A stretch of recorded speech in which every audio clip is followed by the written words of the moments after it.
हमारा ब्रह्मांड इतना विशाल है कि जिसकी हम कल्पना भी नहीं कर सकते हैं। पृथ्वी के अलावा अब तक हमने किसी और प्लेनेट पर जीवन नहीं खोजा है, या कहें कि पृथ्वी के अलावा शायद ब्रह्मांड में जीवन का अस्तित्व कहीं हो ही नहीं। लेकिन हाँ, भले ही ब्रह्मांड में जीवन का केवल एक ही अस्तित्व है, लेकिन ब्रह्मांड में सबसे ज्यादा अगर कोई चीज मौजूद है तो वो है खतरा। ब्रह्मांड में हर कदम पर खतरा है। अगर हम अपने सोलर सिस्टम की ही बात करें तो यहाँ भी कई ऐसी चीजें मौजूद हैं जिसे जानकर शायद आप उसको अनुभव करना पसंद नहीं करोगे।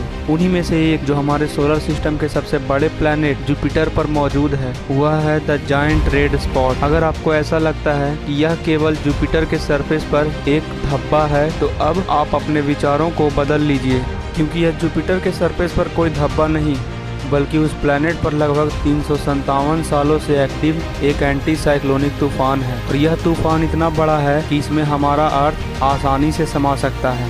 इस रेड स्पॉट के बारे में लगभग 1665 ईस्वी में इटली के एक एस्ट्रोनॉमर जियोवानी डोमेनिको कैसिनी ने पहली बार बताया था। साल 1665 से 1713 तक इस रेड स्पॉट को लगातार ऑब्जर्व किया जाता रहा, लेकिन इसके बाद 100 से भी ज्यादा सालों तक इस पर किसी ने भी ध्यान नहीं दिया। साल 1878 में एक बार फिर इसकी ऑब्जर्वेशन शुरू की गई और वह आज भी कंटिन्यू है। उस समय के ऑब्जर्वेशन से ये पता चला कि यह स्पॉट लगभग 23,000 किलोमीटर से भी अधिक लंबा था। ऑब्जर्वेशन से यह भी पता चला कि यह जायंट रेड स्पॉट जुपिटर के इक्वेटर से 22 डिग्री साउथ में स्थित है।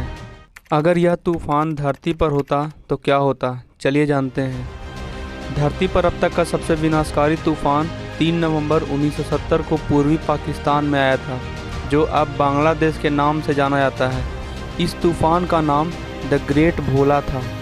इस तूफान में हवा की रफ्तार 185 किलोमीटर प्रति घंटे थी, जिसके कारण काफ़ी लोगों की जानें गई थी और बहुत ज़्यादा नुकसान हुआ था। वहीं अगर जुपिटर पर स्थित रेड स्पॉट तूफान की बात करें तो इस तूफान में हवा की रफ्तार 432 किलोमीटर प्रति घंटे होती है। तो आप सोच ही सकते हैं कि यह तूफान अगर पृथ्वी पर होता तो शायद यहाँ भी जीवन का अस्तित्व नहीं होता।